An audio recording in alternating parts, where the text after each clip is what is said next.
had a good weekend. We'll just see if anybody signs on. Then we'll get started on talking about some content marketing tips that we're going to be kind of going over. So we'll just give it a sec and see who's going to sign on. How was your weekend, Jeff? I worked. No, I did not work this weekend. In fact, Wow. I spent the day with my daughter at the zoo yesterday. That's right, I saw that. Yes, and I was violently sunburnt. Oh, I bet. Yeah, I did not listen to the suggestions of my wife, and today I can barely sit up straight. So, and I mean, women are always right. So you're just like really helping her out on that one. Yes, yeah, she has plenty to work with me. So there you go. Somebody has to give a run for their money. All right, I see somebody signed on. So when you sign on, you can just say hi. Let us know where you're from, and we'll be entering people into drawings. And Wednesday we'll be announcing what we're going to be giving away. So every week we'll be giving something away to whoever wins that drawing and whoever kind of interacts with us. So if you just want to do that when you jump on, or even if you're watching this later, feel free to do that. Just say hi, or, if you have any questions or any feedback about what we're talking about, then, that's a simple way just to get entered into that drawing. So today we're going to be talking about some tips that people can use for content marketing. As everyone knows, Copywriters Today, that's what we specialize in. We have, a few other sister websites, but our main site is doing some content marketing for people, and we, cover any topics you can pretty much think of. We've done, quite a lot. Jeff knows because he writes a lot for it. So I'm sure you've had some wacky stuff you had to write about that you never thought you would, huh? Yeah. We're leaving it at that, but yeah. Yeah, when I did some writing, it was a little interesting as well. But it always keeps us on our feet, and like I said, whatever type of topics that anybody that's viewing that is kind of thinking about, jumping into some kind of content service, there's probably nothing that we haven't not covered. We have over 60 writers now, so.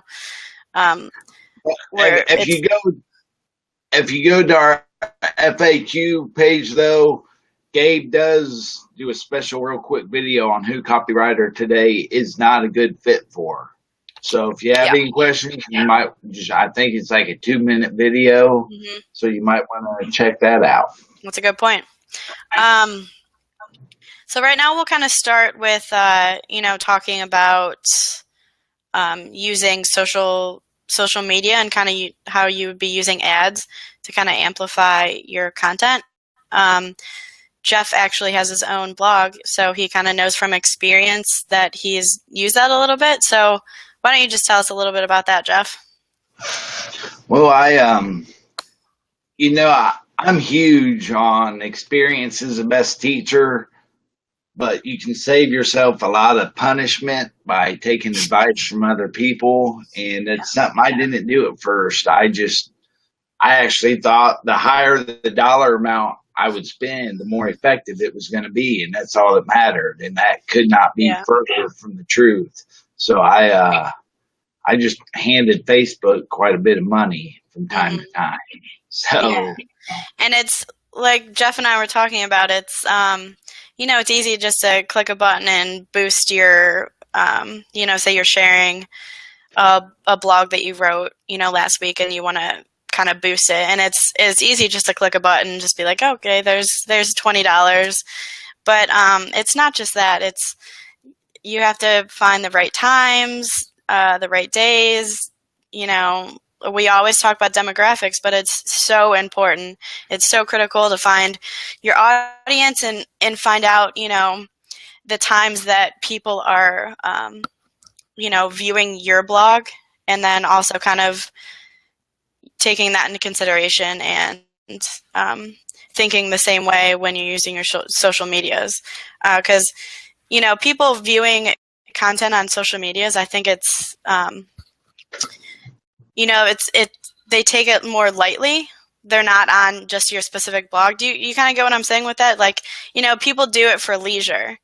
So you got to think Yeah. of when it's leisurely time, depending on what time zone you're on. So you really have to think about your audience and where they're from, and especially their age. Like what times they'd be working, what times they'd be getting up.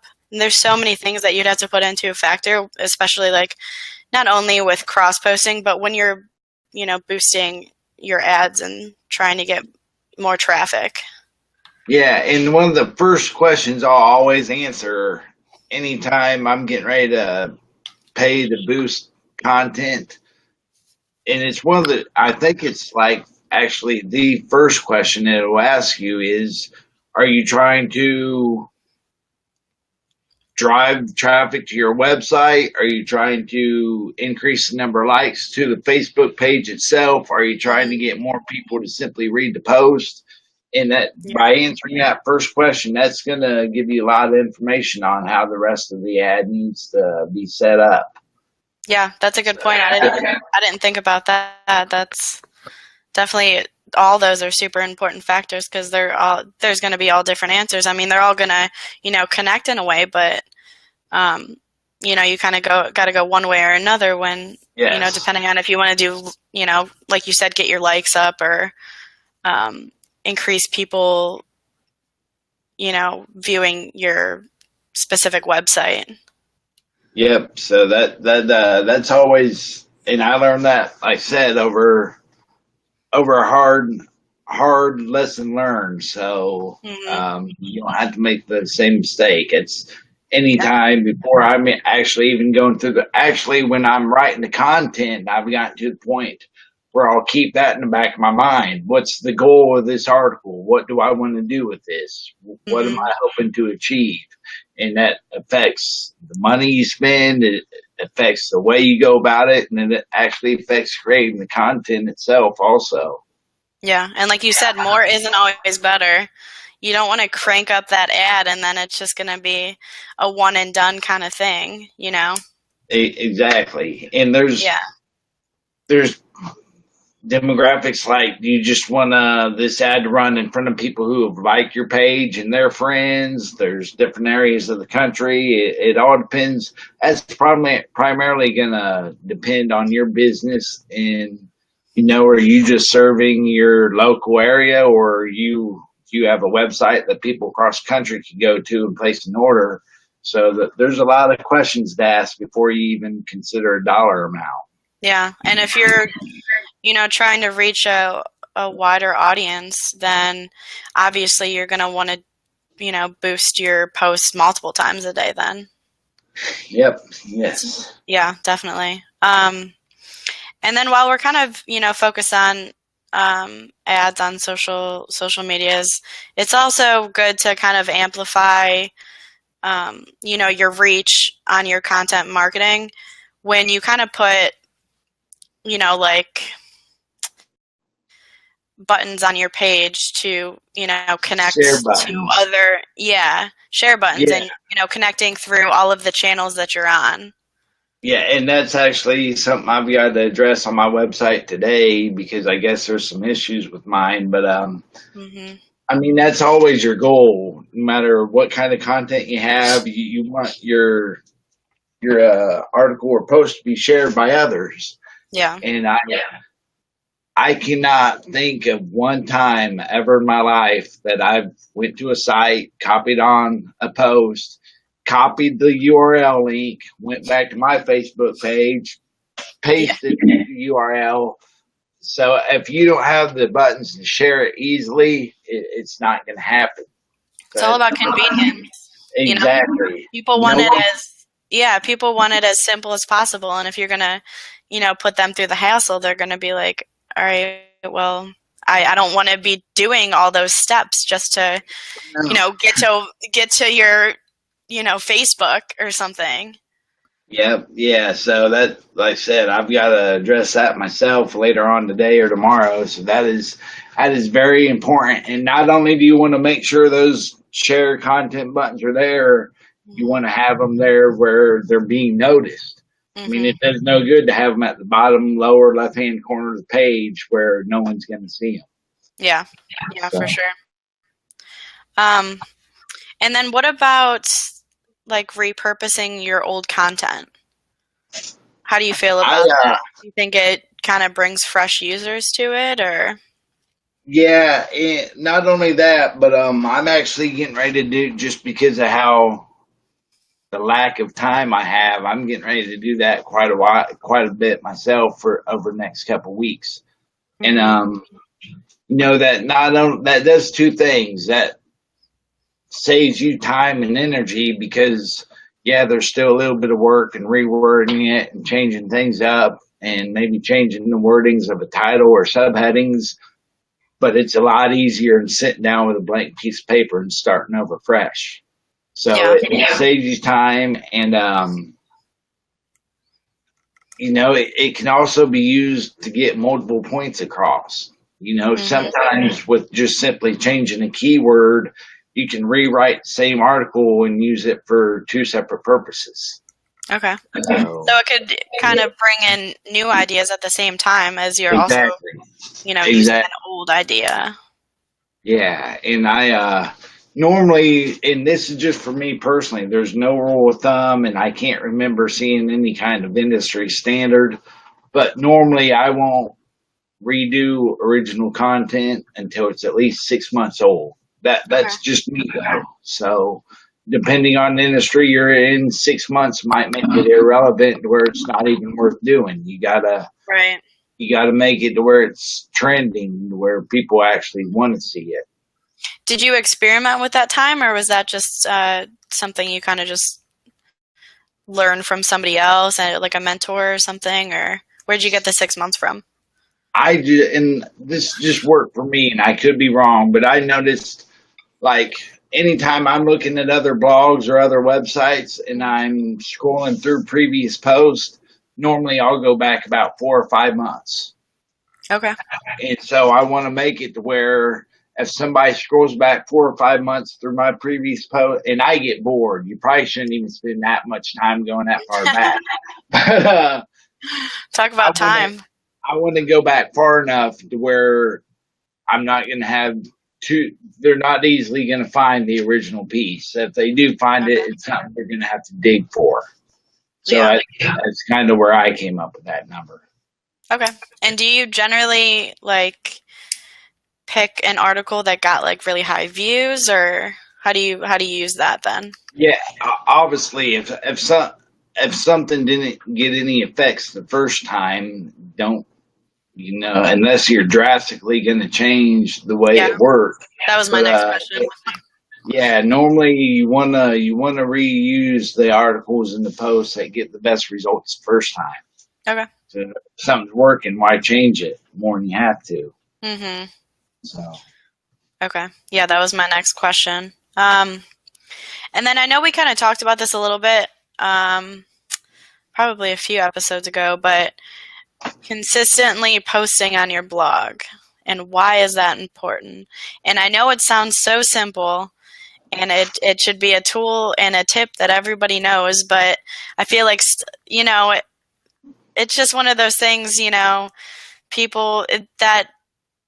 is always an issue for people that come to us, from my yeah, experience.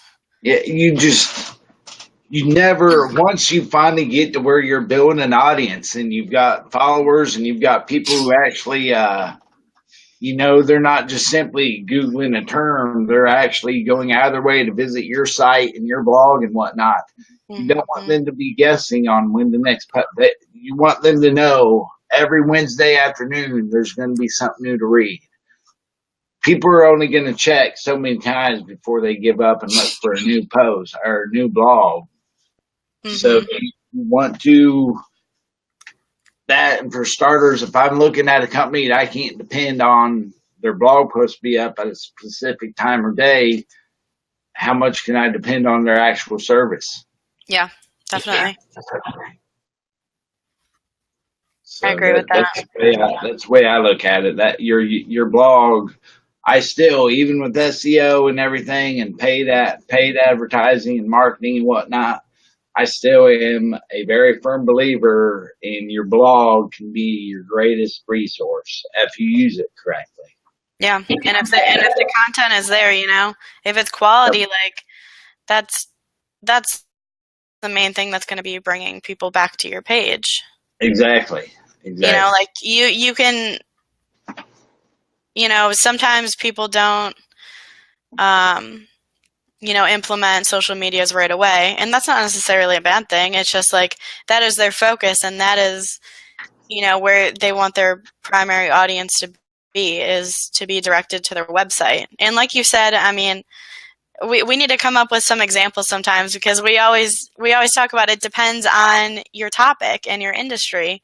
It really does, and we could spend, 5 parts to this episode. Here's a good example.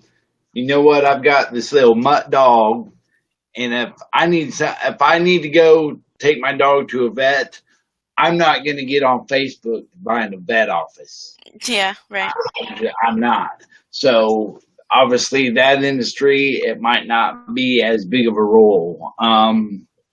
If you're in the manufacturing business, like right down a couple roads, we've got a plant that makes cardboard boxes. I doubt they have a very big social media presence whatsoever. And they're still a booming company. They're still making bank without Facebook. So that's just a couple industries that, but if you've got, say, a service that works on computers, Facebook's more likely going to be your best friend. Yeah, for sure. It depends on your audience, Yes. Obviously, I mean, the demographics are changing more and more now. People over 60 are starting to use Facebook now, and they're, getting more. That is scary. It is scary. It is. Because, I mean, if you look at a, 20 years ago or something, 15 years ago, it was, what people were doing in their 20s, and, what people were doing in their late teens or something along those lines, and then it honestly just depends now. Like, the studies are probably insane, as you would never expect that some of your demographics would be between the ages of 60 and 70. Yeah, well, and I think a big part of that is, like, I think, especially from someone's standpoint you and I have, we forget the original purpose of social media. Like, for me, it was stay in touch with family. I'm from northern Indiana. I've lived in Florida. Now I live all the way in South Mexico, or Texas. So close to Mexico. I live about 5 minutes from Mexico. But somebody's coming after you. Hey, you know what? Let's go on to the next topic. Yeah, on that note, oh my gosh, that's great. That's How fun. about this? I'll ask you something. All right. This is something you deal with on a daily basis. At what point, what should different companies or individuals look for to realize, hey, you know what? It might be to my advantage to hire a professional writing service. A lot of the times I get people that, used to, it's kind of a similar story to Copywriter Today, the owner and the founder of it, they were small, and they were able to handle all their content, and it's a good sign. They're growing, more people want to use their service, but here's the thing, they don't have time. And they, and it's like Gabe used to write all of his content. And he used to be able to take care of everything, make sure he did the calls, did the sales, and then he had, some developers here and there, but obviously he did the developing too. But like most of the time is they don't find time to consistently post, which, like we said before, was always, that's important. I ask for their websites, and I don't see anything posted in 5+ months. And I'm like, okay, I know exactly why you reached out to us. And it's because they know it's effective. They know that they want to, maintain content they produce isn't, bring in new customers. It's people that are already, using their service, and, sometimes they want more information, and it makes it easier for the people that don't have time to write. So that is always, a primary factor when people reach out. And also, it's just because they've never written a thing in their life and they want to start a blog because they know it's going to be effective, especially if they're talking about similar topics that can, be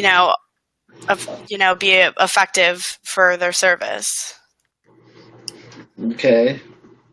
That's kind of, those are the two main groups that usually reach out to us. That's all right. That's what I can think off the top of my head. Okay, well, that's some useful information. Maybe I need to hire a professional writer. So there you go. And like you said, if it's super critical, I could think of, one off the top of my head. It was, they talk about, it was like a health and wellness kind of blog, and they wanted to specialize in talking about certain medicines. And I'm like, they come up with hundreds of new medicines every day. So obviously it's hard to, it's hard to keep up with, and you don't want to overpost, but also, it's a changing topic. So it's going to be super effective for, your audience. It's going to be something that they will always come back to, multiple times a day or once a week or, a few times a week. And it's critical that they just constantly keep their content coming out. Yeah. All right. Well, that's a good point. And a question that they always ask is, what's a good word length? And, we kind of go into, more about their business and kind of, what they want their audience to get from it and the format. And it just all depends on, if they want to have a rank, like a high rank in Google search, or, if they just want it to be informative, or if they want it to be a quick read. And having, 500 word, 400 word posts isn't bad, especially if you're in a topic that is constantly changing, like medicine. And if it's easy to obviously cover in 400 words. So that's always been a factor. And then obviously for SEO purposes, what do we generally say? 8 to 1,000? I've this is probably the only one thing where I am almost too afraid to give somebody the wrong information. Mm-hmm. I know I use, well, let's just put it the way it is. Gabe is very, very good at what he does. I would consider him a pro at SEO. Yeah. He's always told me at least 2,000 words. Okay. And I trust him enough that I've never taken time to ask him why. Mm-hmm. But I know that's what he always says. Post Yeah. needs to be at least 2,000 words. Mm-hmm. So that's what when someone's paying me to write, that's what I do. Yeah. I don't always get that number on my own time for my own blog, but if someone's paying me, I try to make sure I get at least 2,000 words. And that shows a lack on my end. Maybe I'll do that. I'll ask Gabe why that is, and I'll let you know Wednesday. Okay. So. Yeah. We'll get back to you guys on that one. Yeah. Speaking of that, on Wednesday, our show is going to be at 11 a.m. Eastern. Yes. So we're trying to figure out what time we're able to reach out to the most people. So Wednesday we'll be on a little earlier than usual. That's right. So you can always, comment on our page or comment on this video and let us know if there's anything specific that you guys want to talk about, or opinion that you have. Yes, we love the opinions of others. Yes, we do. So, it keeps things interesting. Yes, it does. So we love when you guys interact with us, and you can even say, you can oppose what we're saying. I mean, we're up for whatever you guys want to throw at us. So, hey. Yeah, feel free to do that. Jeff likes to have arguments. No, I'm just kidding. I'm just kidding. He likes debates. It depends. Yeah, I'm up to a debate, and I'm learning to have a great appreciation for a debate that doesn't lead to anger. Or yeah, there you go. Quitting a job or something like that. That takes a special person too. By special person, I mean self-control. Yes. Maybe that'll be one of our shows. I doubt it. An open debate. So, yeah. Is there anything else that you think would be a good content marketing tool that we didn't kind of cover or talk about? Obviously, there's so many that you could think of, but yeah, and just for the sake of time, I know we got to wrap this up. We probably went a little longer than we should, but don't we always? Hey, it happens. But if you like the whole thing with word count, if you want to see what an effective article is, and we just talked about this the other day, go to your competitor's Facebook page, pull up their ad, and see how many words they're using. If it's working for someone else in your industry, if you do it right, it'll also work for you. Yep. If not, call Copywriter today. So. And we will help you do that. Yes. So. Yeah, that's good. Research is always the most important for, especially if you're trying to look at, how your blog has been doing too. It's always important to keep on top of the numbers that you're getting and also the numbers that your competitors are getting too, because I mean, there's no fun in not growing your business unless that's something that you just want to do, is just you're content with where you are, then go for it. But it's always good to reach for the stars. So it's always important to consider your competitors. Yes, it is. All right, guys. Well, if you don't have anything else to kind of add to that, then I think we'll be signing off for the day, and we will be seeing you Wednesday at 11 a.m. Eastern time. Yes. So we'll see how that goes. So if you guys are watching this and you can hop on then, great. And if you guys have any questions or, anything that you want to add to this, feel free to, and we'll be able to reach out to you guys. All right. And Wednesday, we will be announcing this week's giveaway. That's right. I forgot to mention that. That's why you're here. To mention things that I forget to add. I got a sticky note right here on my computer. There you go. Pass that my way. Okay. All right, guys. You have a great Monday. All right. See you guys Wednesday.